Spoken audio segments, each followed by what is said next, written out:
আমার কথা সেদিনকে কেউ সত্যি বলে বিশ্বাস করেনি। কেউ করেনি।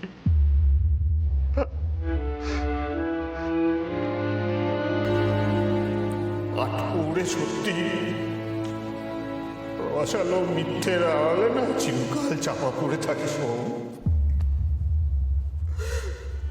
চিরকাল চাপা পড়ে থাকে।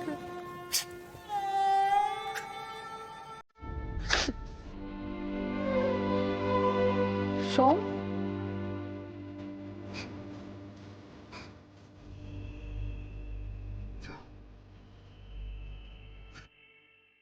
কি হয়েছে? কিছু হয়েছে? হ্যাঁ, না পার্বতী, কিছু হয়নি। তুমি হঠাৎ এই সময় বলো? মা তোমার জন্য আশীর্বাদী ফুল পাঠিয়েছে। ও, লক্ষ্মীমা আশীর্বাদী ফুল পাঠিয়েছে? বাহ। মা আর কি বা করতে পারে বলো?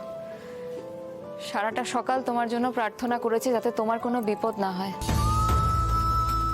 বাবা আর দাদা যেভাবে তোমার অনিষ্ট করার জন্য উঠে পড়ে লেগেছে, তুমি জানো বাবার কাছে দাদা আর রত্নার বিয়ে দেওয়াটা শুধুমাত্র ক্ষমতা কায়েম করা ছাড়া আর কিচ্ছু নয়। আর এর জন্য যে বাবা আর কত নিচে নামবে।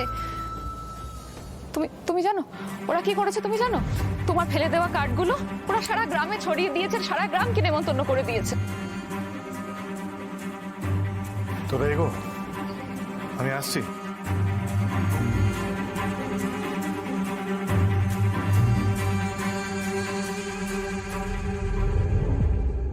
ওরা যতই নিচে নামুক পার্বতী, আমি কিন্তু আমার মাথা নিচে করবো না। প্রতাপের সঙ্গে রত্নার বিয়ে হবে না।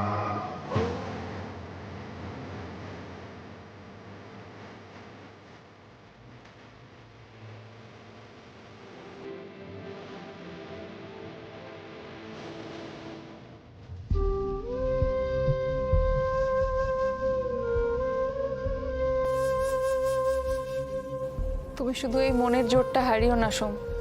জানো সোম, আজ আমি তোমায় আবার নতুন করে চিনছি। আজ আমার মনে হচ্ছে যে যে মেয়ে তোমায় স্বামী হিসেবে পাবে সে সত্যিই খুব ভাগ্যবতী হবে।